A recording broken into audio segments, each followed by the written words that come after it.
From embracing entrepreneurship to diversifying marketing strategies, all the way to being able to focusing on her own productivity. Let's hear from Angela's story in today's episode on how she carved her own way of success in the healthcare arena. Healthcare entrepreneurs, are you ready to rewrite the rules for your business so you can have more time off, a great team, and more income while creating a positive social impact? Then you are in the right place. Welcome to The Provider's Edge. I'm your host, Sabrina Runbeck. I'm a provider, an international peak performance keynote speaker, and a best-selling author. Let's open the gateway to profitability for you today. My guests and I help healthcare entrepreneurs and startup founders like you break through barriers so you can control your business, control your life, and control your future. This is your defining moment to be a disruptor in healthcare. Welcome back. We have another exciting speaker here with us today. Angela is here. She is a full-time psychotherapist in private practice. She specializes in OCD, eating disorders, and anxiety-related concerns. And she started her career at McLean Hospital, which is one of the top-ranking psychiatric hospital in the country and is affiliated with Harvard University. She was the lead social worker on the inpatient unit and focuses on anxiety and depression. I definitely know back in the day when I was doing my rotations, psych is actually one of my favorite things because I also did an inpatient side. And during her time at McLean, she trained in exposure therapy and became certified in CBT and DBT. Shortly thereafter, she worked at Harvard University as a primary therapist for undergraduate and graduate students. And during her time there, she taught students with her special skills in CBT and DBT and help them to manage a range of challenging emotions that young adults facing on a daily basis. And now she runs her own practice and has been spending a decade in Houston, and she hasn't been here yet. Yes, Texas is on my list. I will get there hopefully soon. Come here during the 6 months of quote unquote like the fall and winter because it's all pretty mild and it's actually nice out. And summertime from I would say May to September, it gets really hot. Good to know that I will come in the fall. Well, Angela, I love having you here. Love to see even just your journey into medicine, and especially become a psychotherapist. Why picking this path versus all the other things that you could potentially do in the medical field? Yeah, it definitely has been a journey, I think, for many of us in the healthcare field or any kind of job we choose. It's usually a journey. For me, it started as a kid. I was in therapy as a kid. My parents were divorced. I went through those challenges, and the therapist who helped me was incredible. And I remember thinking as like a 10-year-old, I want to do this when I grow up. She worked from her home. She had wonderful clothes. I adored her. And I thought, wow, I want all of these things. And it just happened to be a really good fit. But that was kind of when I first understood therapy and helping other people, or like that could exist. So that's kind of where it started. And then right after undergrad, I worked at the OCD Institute, which is at McLean Hospital, obsessive compulsive disorder. And in my work with the social workers there, they did a lot of the behavioral therapy. They were kind of on the ground with the patients, really doing a lot of the work together, doing a lot of family work. They had their hands in all things treatment. And I thought, okay, I think this is my degree. This is where I want to spend my time. And so I got my degree at Boston College in social work. And then as you kind of went through really nicely, my brief journey, McLean Hospital, Harvard, and now in private practice. But that's kind of really the 10-year-old Angela got the understanding of, hey, there's something out there, you can help people. And it just really happened to be a good fit. And it brings a lot of joy in helping people. And I get to feel that every day is pretty cool. Yeah, I think what I capture from your journey, especially from way in the beginning, what's really connected with me is that you see not only a career that's enjoyable, but also the lifestyle. And I think a lot of people go into a career and not thinking about the lifestyle side. And then we start doing so much work, right? Devoting years after training.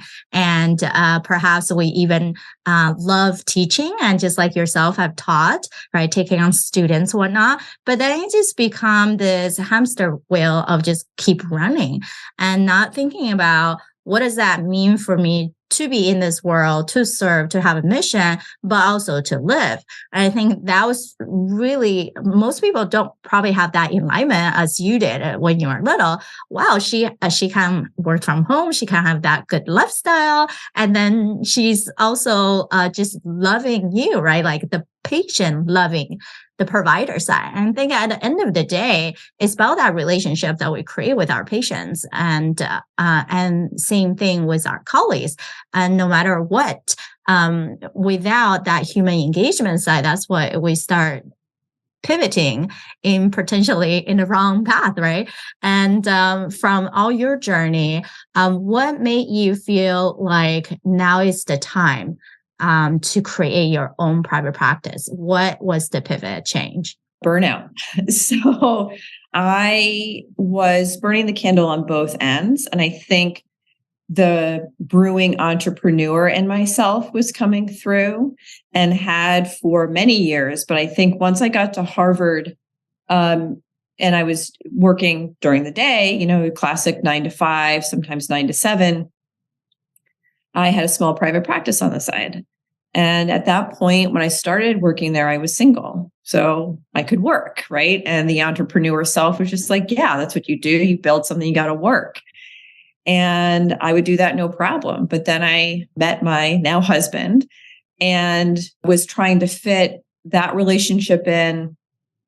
Weekends, I would work on weekends, but, was trying to fit him in, and started to feel real burnout, where I started to hate people, right? Like the true Bostonian, not to throw us all under the bus, but I was just like, this person on the streets walking too slow. And, I just felt so tired all the time. And driving a car, I would be, beeping the horn too much. Like I could feel myself really, my emotional bandwidth was really stretched. And he called me out on it. He's like, listen, you can't do both and kind of have a relationship that's blossoming. You've always wanted a private practice. Harvard was a 9-month job where you'd had the summer off, which was lovely. And he said, why don't you think about taking the summer to build your practice? And then if you can build your practice, then you leave Harvard. And I thought, you know what, that's not a bad idea. And being in healthcare, we have somewhat of a luxury that we're pretty much always employable. So I thought, if I can't make it at private practice, I can go back to Harvard, or I'll find another job. Like there's always social work jobs out there somewhere. And so I did it.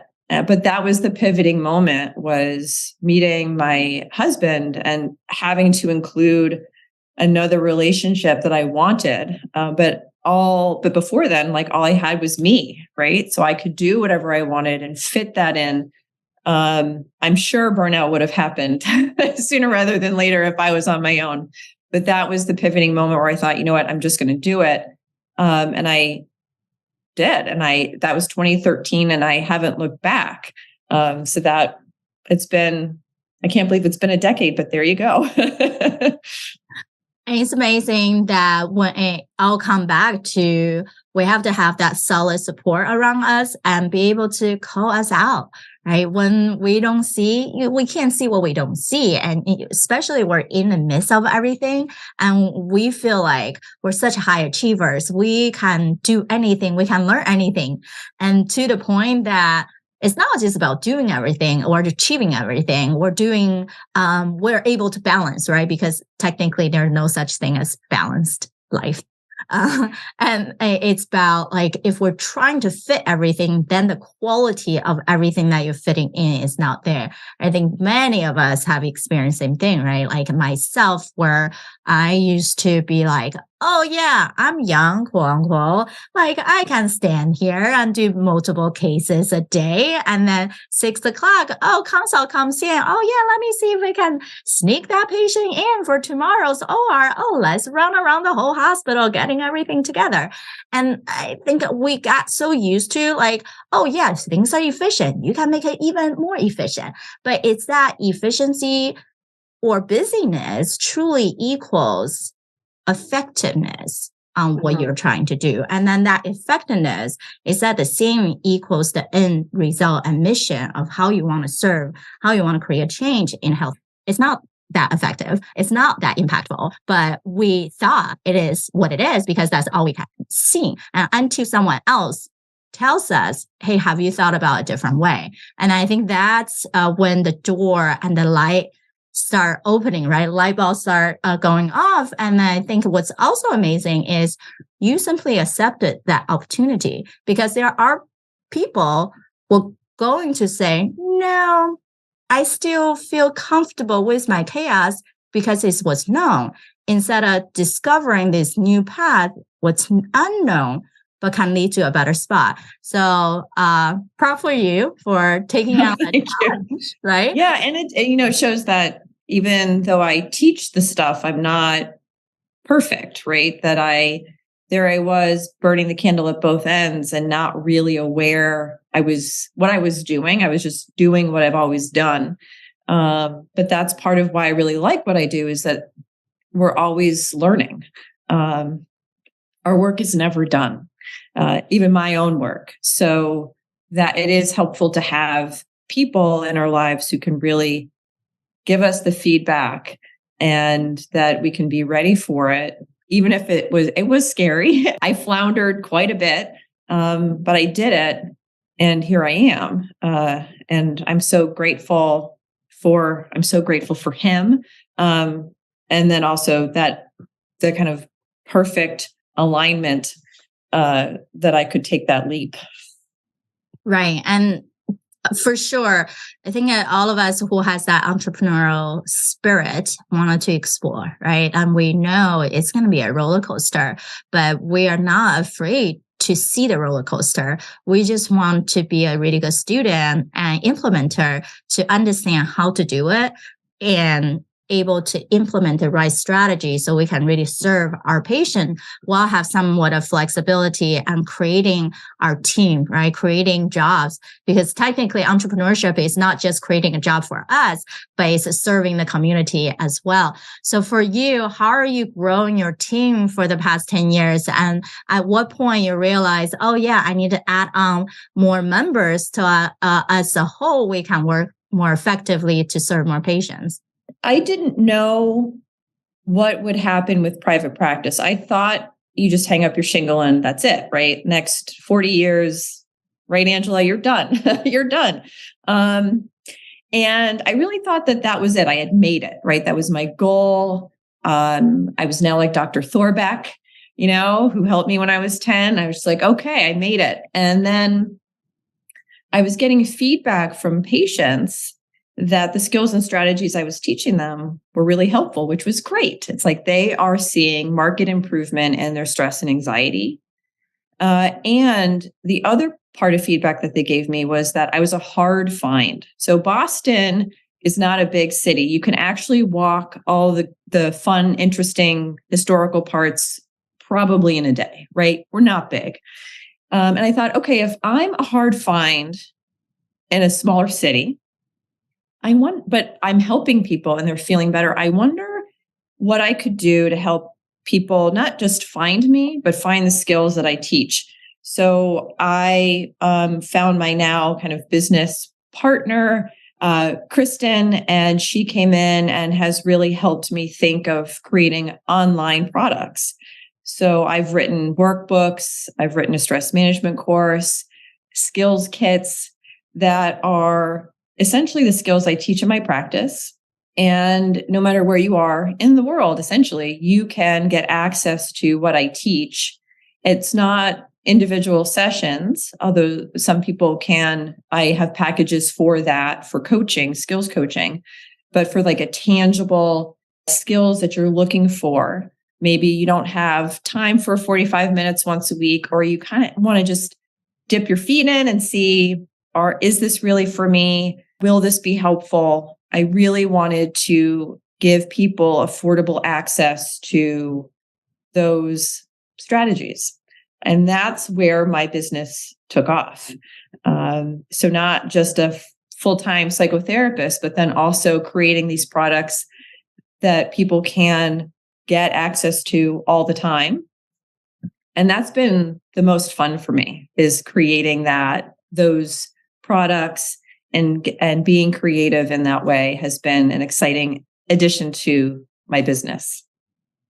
Yeah, that's a good point. When we're thinking about having clinical practice, it doesn't have to be people coming into your office or having a virtual visit to serve them. There are many other ways, especially what you are expert in that many other people haven't found the same method. And you talk about it over and over again to your patient, that can be converted into an online course, into a book, a study guide, a checklist, some type of material that people can consume on their own.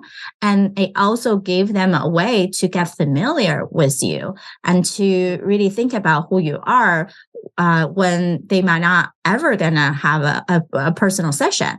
And if they have gained those connections and value from just your print material or an online video course and a master workshop, then they're more likely to say, hey, I actually wanted to get to know Angela more, or I actually wanted to speak with that person one-on-one so they can listen to me and help me solve that problem. So many people have not thought about that's actually a great way for adding those multiple sided income and streams, and it become passive, right? Something that you produce one time, build a great opt-in page and host it somewhere that people can just find it through SEO search, through different things. So Angela, once you have built that, what are some of the methods that you use and have found helpful to market those materials that you created? So we do a lot of blog posts and articles. On top of that, the biggest help has been Pinterest. So part of what Kristen and I do is we create our own infographics that have stress and anxiety tips for somebody that saves that or clicks on the link that can go back to my website. So people know, oh, this is the person who created that. And then they can learn more about me. Or if it's something specifically related to one of my products, that can go right to Amazon, where my printables are located. So Pinterest has been by far the most helpful in getting my brand and business notoriety. And on a personal level, I love Pinterest too. So I think it's a great, app. Yeah. So for all the practitioners out there, or even organizations who are more patient facing, Pinterest could be a good way. I was actually on a women's channel conference for a whole day, and then we were gathering prizes for on Clubhouse. So for some of you who hasn't heard of Clubhouse, it's an app, almost like a live streaming video, right? So some people don't really want it to be fearful to be on stage with the camera on, so you can talk and you can raise your hand. And LinkedIn is doing something similar, which I run my show with the reruns for LinkedIn audio too. But anyway, what I meant is we actually had an expert expert in Pinterest. And I was like, wow, what an interesting idea, right? Like people save them board. And then it's the same thing. You can save these tips. We save these motivational quotes, right? You print them out and it's just the same idea. And definitely social media can be all over the place. We just needed to start somewhere and then pick one or two and don't get overwhelmed when you're doing all this. And when you have a whole marketing team, right? Then go for it. But as for people who are in private practice or smaller decision groups, then don't make things too complicated, right? At the end of the day, we just need to have some kind of content consistently at one place where you direct all your followings, your patients to, so they can consume. We don't need to be like everywhere for everyone. So that's a great tip.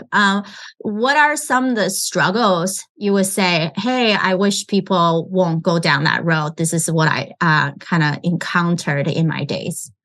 Well, I think everyone is different with time and what they're balancing. I think the main struggle for me has been social media. I know people use Instagram and TikTok, and both I'm on, I think are great. But content creators, that is an honest over full-time job. Thinking about content, creating it. We see a final product, we see a final video, and that usually isn't just one take. So one video could take 15 minutes minimum, an hour, right? Of getting the wording, the lighting, everything just right. And so trying to balance a private practice and writing and the creative side and social media. I think for me, I had to give up that for the moment to just get more self-care, self-compassion, like family time in, because otherwise you just go down the rabbit hole. But everyone is different with how they allocate time. I think having more help can be incredible, and finding somebody that can help you organize or think through things or do things for you can be very helpful. So finding a content creator or somebody that's like, okay, on Monday you're doing this, on Tuesday you're doing that. That can also be helpful in just delegating, so you don't have to do it all. But for me, that was something that I found really hard to be consistent with. So I just decided I'm pressing pause on that, focusing on the things that I know do work and getting a bit more organized, feeling somewhat like I've got a well-oiled machine under my belt at some point, and then I might pick that back up. But that's been the hardest for me. Right. I think a lot of people are going to have a debate within themselves on how much to delegate and then how much to teach someone what to do and how much we really wanted to do. One of my clients even do the end clinic cleaning himself. I'm like, whoa, okay, no. Like you can pay $20 per hour for someone to come over. Why would you have, after a whole day of busyness, tired, manipulating, and then adjusting for your patient, and then do that, right? It just, sometimes people are not able to calculate the true value of their time. So we kind of got swallowed into these other things. And the concept of delegating and deciding, people kind of mix and mingle them, right? Like when you delegate, is you have someone who has the talent, the experience to solve the problem and deliver you that result, exactly what you want, without you having to show them. Versus deciding means you have to map out every single step, right? So the more you have to map out for someone, then of course that person have to constantly come back to you to check. So it's not actually freeing up yourself time. And then it definitely is encouraging to see people to start thinking about, oh yeah, I delegate. Like, but how, right? Like if you truly be able to delegate, I think it does weigh off so much off our shoulder. And so you can focusing on what you truly love, right? Which is the patient side, the actually seeing the changes for your patients from working with them. So that's amazing. I know you also indicated definitely efficiency for your staff is something that you always wanted to focus on up level. Is that has been like a long-term thing, or just recently you've seen that's your primary focus? I do love good efficiency. I think since college, I got into this rhythm, and it has helped me be very successful in academics. And I didn't really learn that till college. I was kind of self-taught of trial and error, where you throw a bunch of stuff at the wall and see what sticks. And then my first job out of grad school at McLean as a social worker, trying to figure out all of these new tasks. It took me a while, but as I kind of figured it out, I again formed my own, I called it conveyor belt, where like I put a bunch of stuff on the day on this conveyor belt. Every day I rearrange it, and I will touch everything on the conveyor belt at least once today. And that has helped me be efficient so I can do all the things I want to do. And now it's the efficiency is there. The conveyor belt and kind of what I put on it just has changed. So some things will just come off for a while. And then once I feel like, oh, you know what, I think I can add one more thing. And I think I have another hour to give, or maybe I've found another 2 hours and I can put something else in there. So that method of thinking has been really helpful for me in staying consistent with efficiency, but it does ebb and flow. It's not perfect, but that's my method and kind of my visual for how I do many things during the day. Right. Yeah. It's great to find our own rhythm. And then once we find our own rhythm, then we can start thinking about all the people on our team, how we can create similar rhythms so they understand what we're trying to say. And then when we deliver a message and they're very clear on it, definitely can be a challenge, right? And I think when we create a business, we never thought about, oh my gosh, that's a whole level of HR we have to deal with, and the marketing and selling, and think about the back end and keep my customer happy so they can keep coming back to me and refer other people. It's definitely can be a fun thing to learn on that, but at the same time, it can be like, oh my God, I wish someone just take it care of. So we do what we love to do more. I appreciate you for sharing your passion, your journey, and being a change maker to really seeing from why you went into healthcare from a lifestyle, from a passion of healing, and not just, oh, I want to help people, right? And then to this professor role and opening up and trusting yourself to have this private practice and be able to grow in the last 10 years to what you are able to do, creating multiple stream of income within the practice and serving more people. As you have learned, Pinterest is one of your best way. I know people is going to be interested in us, our fellow practice owners, or people who might want to connect with you and to learn more about your work or even collaborate with you. So how can they contact you?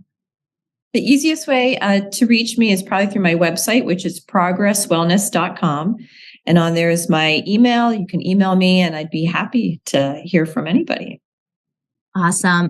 Well, we appreciate your time. I'm sure people got out a lot from your work journey, business journey. And then as here, we celebrate the wins and how we're uniquely serving the healthcare industry. And so we can truly be the disruptor and not just accepting what's present, what's now. So we appreciate you guys for being here. Until next time. Thank you for listening. Remember, the positive change we're seeking starts right here with me and you. If you are a fan of the show, or if you are just having struggles or success that you're either experienced in the past or are experiencing now in the healthcare industry, these matter to all of us. I want to hear from you. Visit sabrinarunbeck.com/connect and send me a direct message. Talk soon.